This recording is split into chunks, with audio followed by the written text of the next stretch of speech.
Sabia que o Luffy de One Piece fez uma breve aparição em Jujutsu Kaisen? Ou que Satoru Gojo foi inspirado em um personagem de Naruto, mas que não foi no Kakashi Sensei? Você também vai descobrir qual é o gosto dos dedos do Sukuna e a verdadeira aparência que Tengen tinha há 1000 anos atrás. Então já pega a pipoca, que agora eu vou te mostrar 57 segredos que você provavelmente não sabia sobre Jujutsu Kaisen.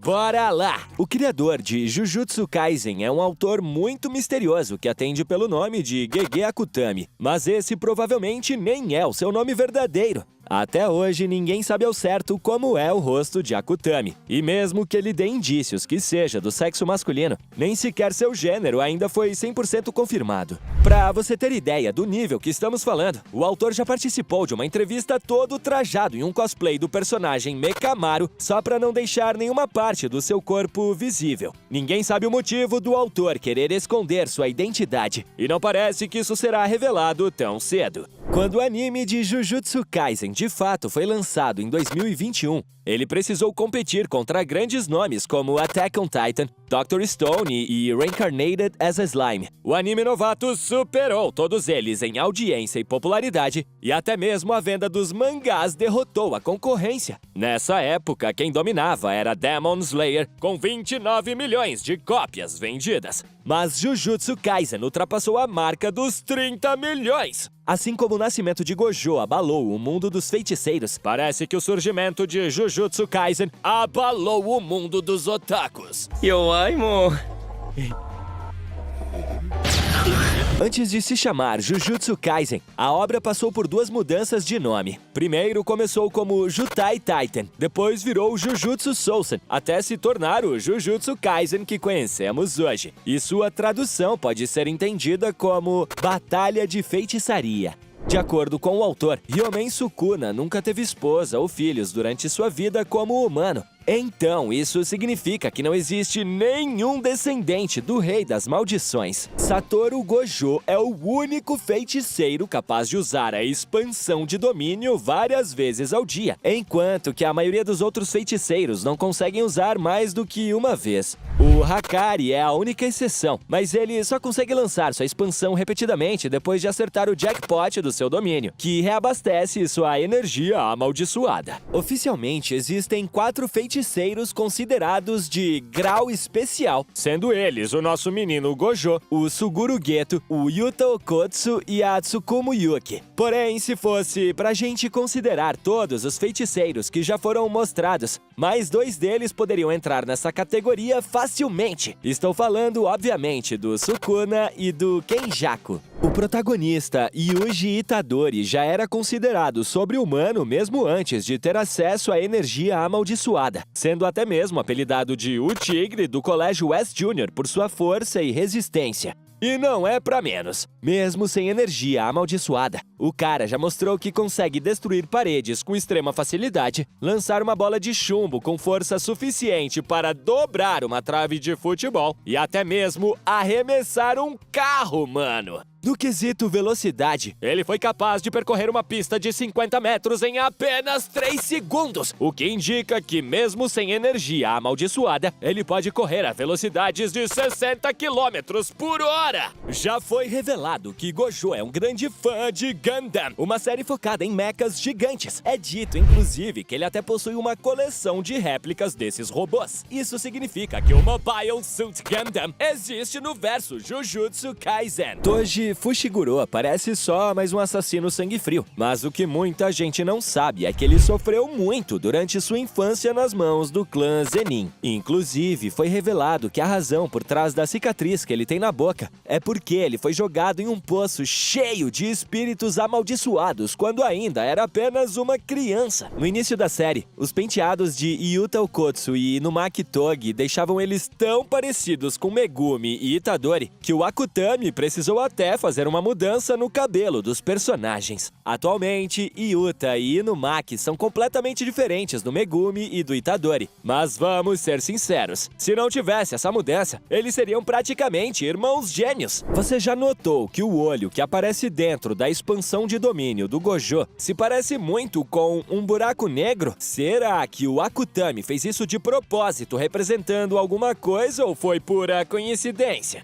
Assim como na maioria dos animes, os personagens de Jujutsu Kaisen são principalmente japoneses. Porém, alguns deles acabaram fugindo a essa regra. Por exemplo, o avô materno de Kento Nanami veio da Dinamarca, fazendo com que o feiticeiro tenha ascendência dinamarquesa. Já no caso de Momo Nishimiya, sua mãe é japonesa e seu pai é americano, o que torna a bruxinha meio japonesa e meio americana. De acordo com Akutami, o personagem Suguru Geto foi inspirado em um dos antagonistas mais renomados de Yu Yu Hakusho, Shinobu Sensui. Talvez não pareça à primeira vista, mas agora que você sabe, vai notar que realmente existem várias semelhanças entre os dois personagens. Desde que Gojo nasceu, espíritos amaldiçoados e infames usuários de maldições passaram a se esconder nas sombras por puro medo. Isso porque Gojo nasceu com uma combinação rara de poderes em seu clã, os 6 olhos e o ilimitado, que fizeram dele o feiticeiro mais poderoso da era moderna.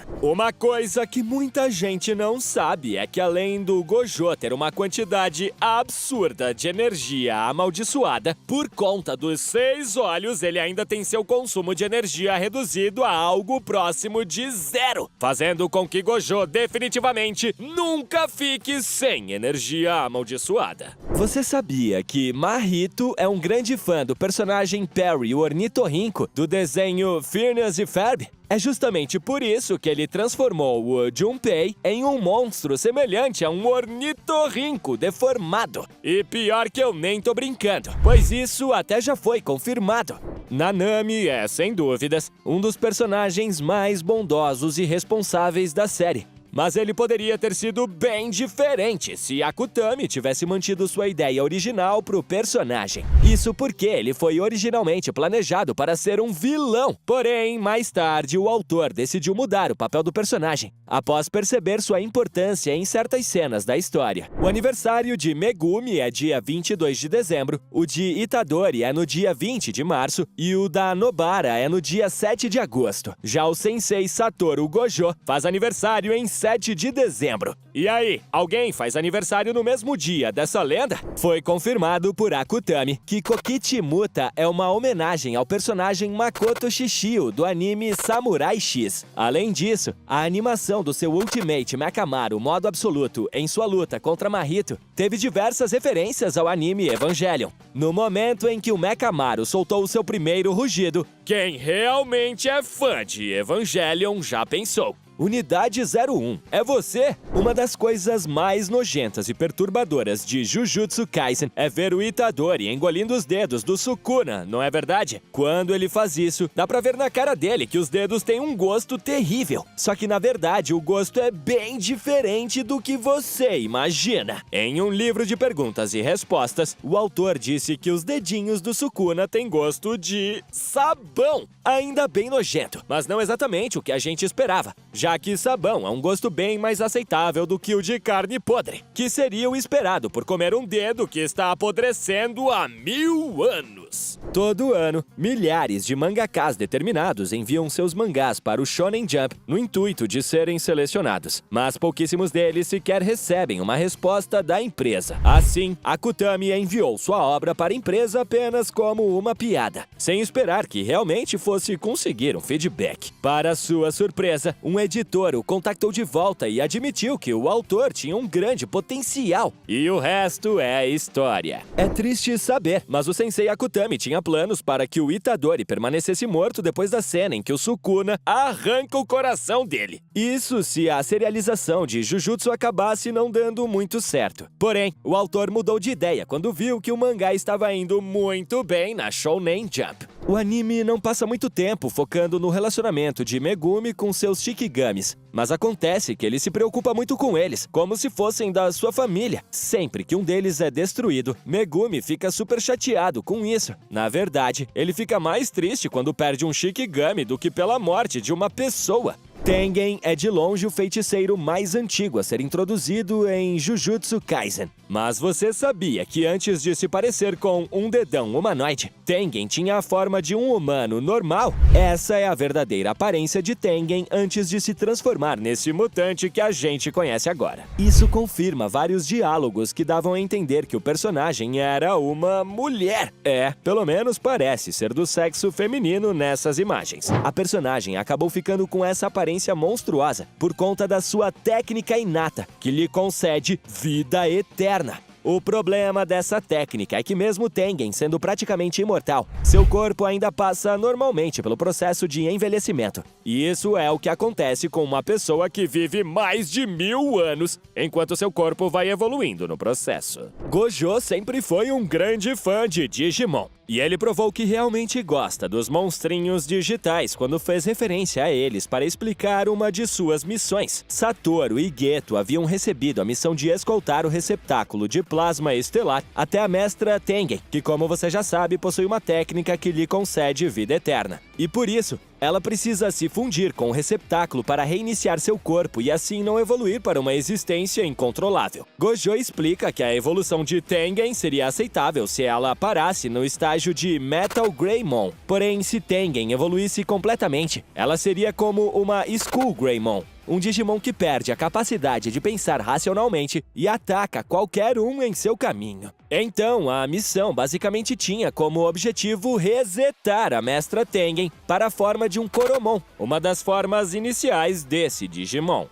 Outro que também é um otaku de carteirinha é o Itadori. Quando Satoru tá explicando pra ele sobre energia amaldiçoada, Itadori fica desapontado ao saber que não poderia usar encantamentos, pois ele queria soltar um Rasengan, ativar um Bankai ou quem sabe lançar um Dodonpa. Quem aí é otaku de verdade sabe que ele tá falando de Naruto, Bleach e Dragon Ball, respectivamente. O autor de My Hero Academia, Kohei Horikoshi, já disse que é um grande fã de Jujutsu Kaisen e amigo pessoal de Akutami. Os dois criadores, inclusive, já fizeram muitas coisas juntos, como assistir o anime Evangelion, e até criaram alguns crossovers de suas obras. E pelo que o próprio Horikoshi já falou, seu personagem favorito de Jujutsu é o espírito amaldiçoado Mahito. É interessante porque Mahito tem algumas semelhanças físicas com um dos principais antagonistas de Boku no Hero, o Tomura Shigaraki. Você já se perguntou o que aconteceria se Itadori comesse um feto amaldiçoado da pintura da morte? Segundo o autor, caso Itadori ainda não fosse o receptáculo do Sukuna, o feto poderia ficar num estado semelhante ao do Rei das Maldições em seu corpo. Ou o mais provável é que o feto fosse convertido em pura energia amaldiçoada pro Yuji. Agora, se ele ingerisse o feto depois de já ser hospedeiro de Sukuna, o feto amaldiçoado seria simplesmente destruído pelo Rei das Maldições. O cabelo castanho avermelhado de Nobara combina bastante com ela, né? Mas você sabia que essa não é a cor natural dele? Na verdade, se ela não pintasse o cabelo, ele seria castanho escuro. O espírito amaldiçoado Hanami desenvolveu seu próprio sistema de linguagem. Em algumas cenas que o personagem interage, é totalmente incompreensível o que ele está dizendo, até mesmo para outras maldições.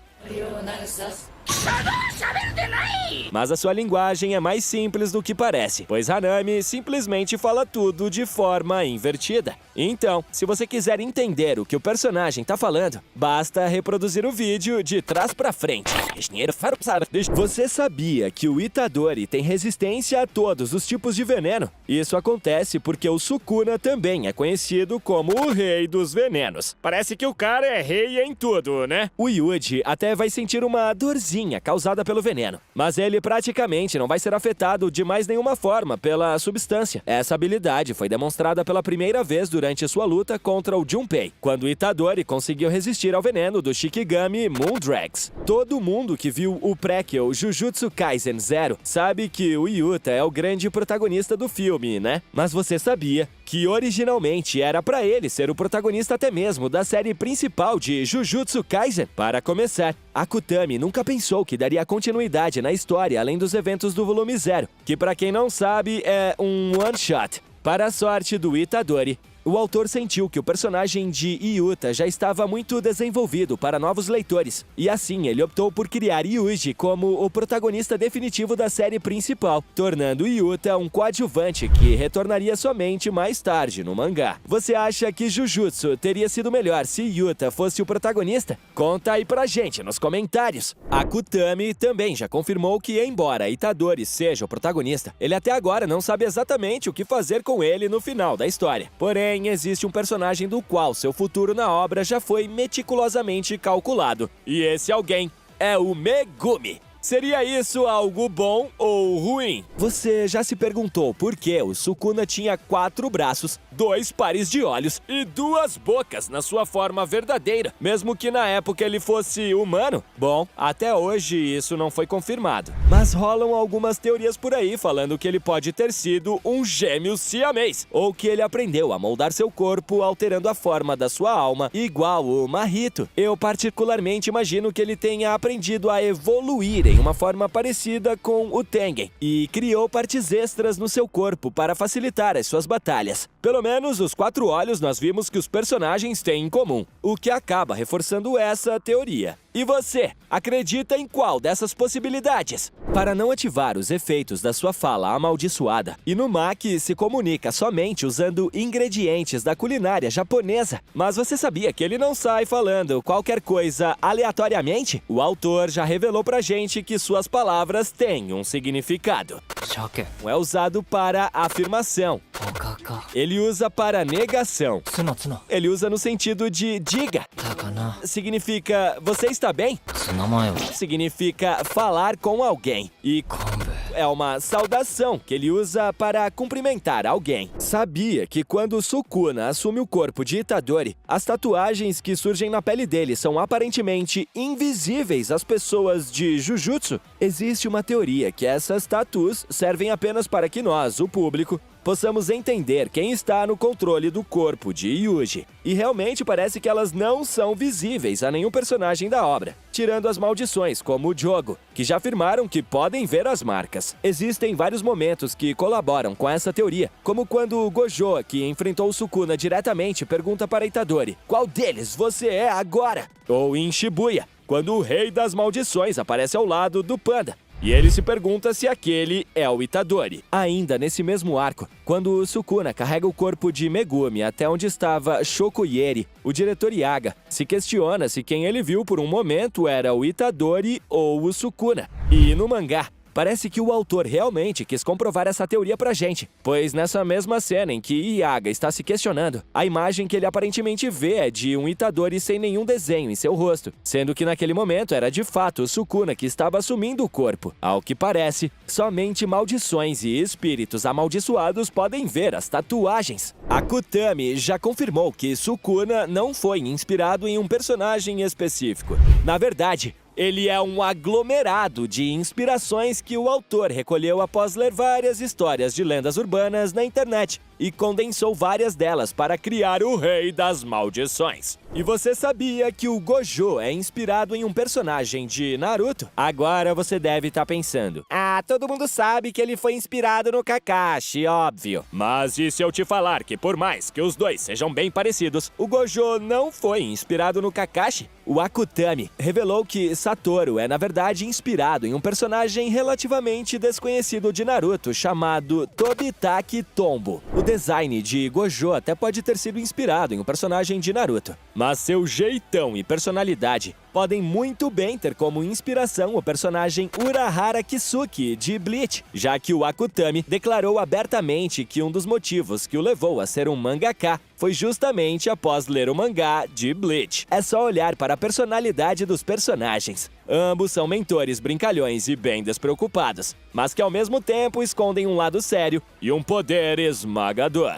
Além de Bleach, Gege Akutami já afirmou que também se inspirou bastante em Hunter x Hunter. O próprio Nen, sistema de magia desse anime, foi uma grande inspiração para criar o sistema de energia amaldiçoada de Jujutsu Kaisen. Aliás, Akutami parece ter se interessado muito pela complexidade do Nen, ao ponto que foi aumentando gradativamente a complexidade dos poderes de seus personagens conforme eles surgiam no mangá. A expansão de domínio do Hakari que o diga. Diferente de muitos mangakás por aí, Akutami possui a regra de jamais usar fanservice sugestivo em Jujutsu Kaisen. E um dos motivos para isso é porque sua família também leu seu mangá. Agora, imagine como os pais do autor de Fairy Tail devem se sentir. Akutami também já confirmou em uma entrevista que o final da história de Jujutsu Kaisen não vai ser nada feliz. E que isso deve acontecer em apenas 1 ou 2 anos no máximo. Quem acompanha o mangá já deve estar acostumado com esse sentimento melancólico que a história trouxe. Então, é melhor que os fãs tirem a mentalidade de tudo vai dar certo da cabeça o quanto antes. Né, Satoru Gojo? Yuji Itadori teve seu nome inspirado de 2 fontes. Seu sobrenome Itadori vem de uma planta medicinal japonesa com o mesmo nome. E Yuji foi o nome de um colega de classe de Akutami em seus tempos de escola. Já se perguntou o porquê de Gojo ter que usar uma venda o tempo todo? O motivo real é porque os 6 olhos é uma técnica que gasta muita energia amaldiçoada. E para reduzir esse gasto contínuo, ele cobre seus olhos. O segundo motivo é para não gastar tanto com a animação, visto que rios de dinheiro são gastos para animar os olhos perfeitos do Satoru. Tá, embora isso não seja realmente verdade, os animadores agradecem muito por Gojo usar uma venda, viu? Embora Satoru seja o mais forte, existe um feiticeiro de grau especial que possui um nível de energia amaldiçoada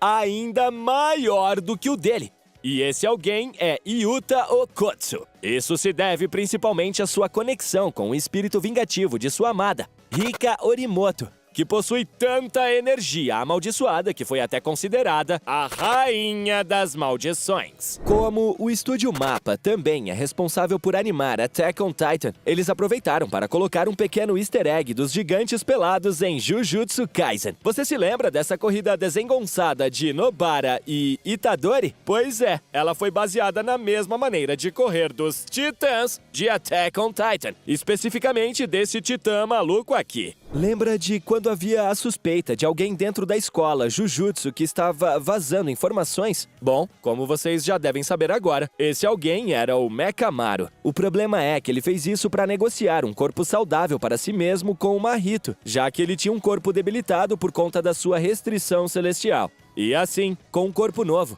ele teria uma chance de derrotar tanto o Mahito quanto o Kenjaku. No entanto, o pobre coitado não teve a menor chance. E ninguém da escola Jujutsu soube que Mekamaru morreu tentando proteger seus amigos. Assim, ele partiu com a fama de um traidor. Acredite, não é à toa que Nanami age de forma tão protetora e mandona com Itadori. E o Haibara, seu ex-colega de classe, tinha uma personalidade muito parecida com a do Itadori. E após a morte de Haibara, Nanami sentiu que deveria proteger o novato por algum motivo. No universo de Jujutsu Kaisen, pessoas que são mortas sem o uso de energia amaldiçoada têm a chance de voltarem à vida como espíritos vingativos, desde que tenham morrido com sentimentos negativos como raiva ou vingança. E talvez você esteja se perguntando por que a Amanai, que foi eliminada com um simples tiro na cabeça, não reencarnou na forma de um espírito amaldiçoado vingativo. Isso acontece porque, naquele momento, ela estava muito feliz, pois sabia que Gojo e Geto se importavam com ela e que poderiam protegê-la. Ou seja, por conta disso, não havia nenhuma chance da garota voltar. Você realmente acha que Toji não se importava com seu filho Megumi? Bom, pense de novo. Quando Toji voltou à vida graças à técnica da velha Ogami, ele iniciou uma onda de assassinatos em Shibuya, pois um dos efeitos da técnica era atacar qualquer um que a encontrasse em seu caminho, sempre focando no oponente mais forte disponível. Mas assim que deu de cara com Megumi e confirmou que era de fato seu filho, Toji preferiu tirar a própria vida para protegê-lo, e ele fez isso sem nunca revelar a conexão entre eles. Além disso, no arco do flashback de Gojo, Toji fingiu várias vezes que nem sabia que tinha um filho, mas após ser derrotado, o homem pediu com aquele jeitão marrento dele que Gojo tomasse conta de Megumi. Ainda falando de Megumi e Toji, o pobre Megumi sempre vai conviver com o pensamento de que seu pai nunca se importou com ele. Um dos motivos para isso é seu próprio nome, que no Japão é considerado um nome feminino, mas que foi dado a ele por ter o significado de bênção. Além de que Megumi acredita que foi vendido para a família Zenin por puro egoísmo de seu pai. Mas no fundo, Toji só vendeu seu filho para que ele tivesse um futuro melhor. Além do mais, quando os dois se encontraram em Shibuya, Megumi não sabia que aquele cara era seu pai e aparentemente jamais vai saber, pois após a maldição de Ogami ter sido quebrada, o corpo de Toji voltou a ter a sua aparência original, que é a do neto de Ogami. Na terceira ending de Jujutsu Kaisen, Gojo e Geto são representados, respectivamente, por um peixe beta branco e um peixe beta preto, conforme suas cores de cabelo. E isso é um detalhe oculto bem sinistro. Os peixinhos são vistos nadando juntos por um momento, mas o fato mais assustador é que na vida real, dois peixes beta não podem conviver no mesmo aquário, pois um sempre vai tentar se livrar do outro. E pela aparência dos peixinhos, o peixe beta branco aos poucos está dando um fim no peixinho preto. Quer simbolismo melhor para esses dois? Infelizmente, existem muitos fãs de Jujutsu Kaisen emotivos demais. E assim que um personagem importante bate as botas no mangá, Akutami sempre recebe cartas com ameaças de morte das pessoas. Imagina como deve ter sido pra ele quando foi a vez do grande Satoru Gojo ir dessa pra melhor. O tanto de fanboy que tem por aí que não aceita essas coisas não é brincadeira. Talvez Akutami deva se sentar junto com Hajime Isayama, o autor de Attack on Titan, e perguntar como ele fez pra lidar com esse problema, não é verdade? Quando Gojo e Geto ainda eram amigos, os dois tinham maneiras diferentes de se sentar. Gojo costumava cruzar as pernas, enquanto Geto as deixava bem abertas. No futuro, quando os dois tomaram seus rumos, Gojo passou a se sentar com as pernas sempre abertas para não se esquecer das principais características do seu melhor amigo. Acredite se quiser, mas os irmãos Chozo, Ketizo e Ezo também são irmãos diretos de Itadori. E Kenjaku é o parente que todos eles têm em comum. Isso se deve ao fato de que Kenjaku estava no controle de Noritoshi Kamo quando criou o trio de irmãos. E também esteve no corpo da mãe de Itadori quando ela deu luz ao garoto. Assim, sem nem perceber, Yuji acabou matando 2 de seus irmãos de sangue. Você deve ter notado que no filme prequel Jujutsu Kaisen Zero, Satoru Gojo estava usando bandagens ao redor dos seus olhos em vez da venda que ele usava na primeira temporada. De acordo com Akutami, o motivo dessa mudança é que é difícil desenhar bandagens todas as semanas, especialmente em comparação com o design simples da venda preta em cima dos olhos. E também tem o fato de que nessa prequel, ele ainda não tinha uma ideia clara de como iriam funcionar os poderes de Satoru. Durante o arco de Shibuya, o Luffy de One Piece fez uma participação especial em Jujutsu Kaisen e você nem viu. No capítulo 83, naquela cena em que Gojo estava tentando descobrir o que os vilões estavam tramando, ele sobrevoa um aglomerado de pessoas que estavam fantasiadas para o Halloween. E bem no meio dessa multidão temos esse carinha aqui, que não só tá usando um chapéu de palha bem característico, como também possui um cabelo completamente idêntico ao do Luffy. É tanta semelhança que faz você se perguntar se ele é apenas um cosplayer muito bom ou se o Gear 5 é tão poderoso que agora Luffy pode simplesmente viajar entre diferentes obras. Mas e aí, qual dessas curiosidades você mais gostou, nerd? Coloca aí nos comentários quantos desses segredos você não sabia e que acabou conhecendo nesse vídeo. Não se esqueça também daquele ultra like pra dar uma força e de se inscrever aqui no canal. E por hoje é isso, galera. Vejo vocês no próximo vídeo. Valeu!